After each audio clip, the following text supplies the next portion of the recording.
the political will down there to do it. And this is one for them. It's just, it's so much having to do with what we're not getting from Washington, because obviously we're fighting this ridiculous war, and the money is going to places that, where nothing will come back to us. As far as New Jersey is concerned, we all, Democrats are down there. I don't see the political will to solve it through taxes. Well, we do. How about if we lease the Turnpike? And how would that happen if we did lease the Turnpike? I'd like to talk about it in a broad way, without saying if I'm for it or against it, because I need to find out if you're for it, so I can either be for it or against it. And I'd like to ask Tim Carden, because he has some knowledge with it from the pro side. What is it about leasing the Turnpike? How would it be done, and why would it be beneficial? Would you kind of help us with this? Can I just share some thoughts without suggesting that I do have those things? Oh yeah, because this is a conversation. This is not where you have to have answers. So I held back, but I do want to say 2 or 3 things about the tax situation, and they'll be brief. The first is the comments about federal revenue are very real, and as a state, and I was Commissioner of Human Services and have remained active in working on public and private partnerships, but also in trying to improve the quality of service within the state. We as a state have never done as effective a job as we can on claiming federal revenue, not in terms of actual, the normal debate is, well, what programs do they have that we don't get the money for, and how do we apply? This is actually programs that we have that if we did a better job of identifying kids and adults who have special needs that are eligible for federal reimbursement, we would get more money.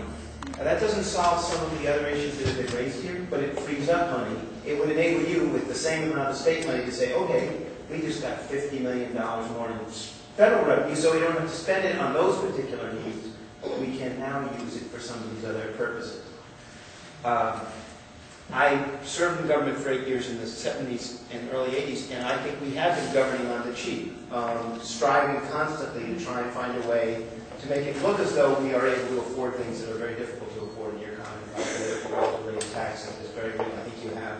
And we're fortunate to have legislators who are going to listen to us, but who are courageous, and if they thought it made sense to do it. That's not going to be true throughout the state. So that's a blessing that we're declaring. Finally, on the property tax question, when government competes for wealth, people lose.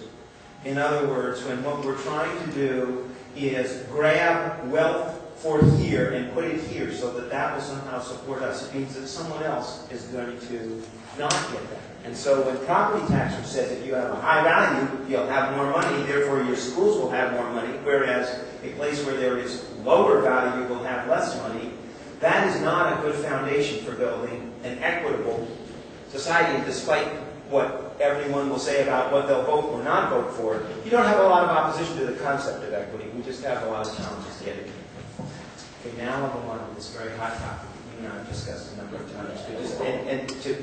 I did a study for the treasurer preceding Brad Avalo to look at what would the value, to basically value the feasibility and the potential, the cost benefit of the Turnpike if you were to lease it. So I'll start by making 2 or 3 obvious comments. One, I think the debate to date has essentially focused on the glass half empty analysis, that bad things will happen if you change. And there is always a risk that if you change, bad things will happen. A bad enterprise will run it poorly. A risk of how much control we have will be put at risk, etc. But before we get to that question, I start with the assumption that until you know what's out there, you don't know that the glass in that instance will be half empty, that it will be bad. I've asked people who are in positions of authority, have you looked at any of the services and performance of programs by any enterprise that looks like a toll road or a toll bridge that is run by a private entity? And do you know for a fact that it does a lousy job, that it has a history of doing a poor job, that these are bad things? There is always, as there should be, a concern about employment, and that somehow the idea of a transfer of control of an asset, and we'll stay with the Turnpike or the Turnpike in the Parkway, suggests that value will be created, money will come out of it, but that money will really come out on the backs of the people who have worked on that facility for years and years. They'll get paid less, they do not have the same opportunities. Those are assumptions that the legislature and the executive branch can both address and create certainty around before anything happens. And if they don't like, in the end, what the outcome is, they don't have to move in that direction. But when you start down the road, no pun intended, when you start down the road, you should start with, I think, an objective analysis. Is there value here? Is there benefit here? My next comment would be, if we had all the money in the world, would this be a good idea?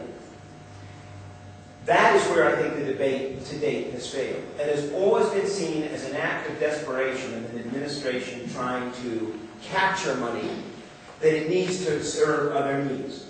Whereas, in fact, in 1949, there were no toll roads in New Jersey. Toll roads were a major innovation. That was 58 years ago. Is it possible that the innovation of the 21st century is a relationship between a private operator or a form of private operation and a public entity that controls the public policy issues surrounding it and that delivers better value? I don't know the answer to that. I simply think that the debate is an important one, and when you add to that the prospect that it could contribute financially, that's also a consideration. But it should not be the first consideration. We shouldn't start with how do we get money and do it somewhere else, because it creates both the risk and the perception that what you're really trying to do is undo something good and governmental and sell it off, in a sense, so that you can get the money. That's not the way for this to work. If it has value, it's because you and many others who are studying this get comfortable that the public interests you're concerned about, the jobs of the people who are there, the way work is done, the certainty that it will be done well, is being protected, and the value is fair, whatever the contract. What I would say, and then we can open this up for a discussion that I think complements that thought, is that I do know something about how the Turnpike has operated over the last 20 years. I did 2 major financing sport. I studied it. I've been involved with it one way or the other. In 1984 and 5, the Turnpike issued $2 billion of bonds. Never had so much debt been issued by any public entity in this country at that point. And it did it in order to build what was going to be an additional extension of the western spur down, another 2 lanes from the George Washington Bridge down to the Sports Authority, and to do a lot of other improvements. But why did it really do it? It did it because an investment bank, which is what I used to work for, had convinced the Turnpike Authority that there was great money to be made by borrowing this money and investing it and using it in different ways, and this was a once-in-a-lifetime opportunity because the rules were changing. My point here is this was a terrible mistake. The state has been digging out from it since. Again, no pun intended. We have found ways to spend that money, but the original plans were flawed from the start. The idea that in 1985 you could build 4 lanes through a swamp that had environmental sensitivity was absurd, and someone who had looked at it closely would have avoided that. But it was the industry that drove that decision, not the government. That was the problem. There are other instances of the Turnpike failing, not because it's the Turnpike, because those risks are real. And in a public-private contract that is looked at not only by the executive branch, but by the members of the legislature,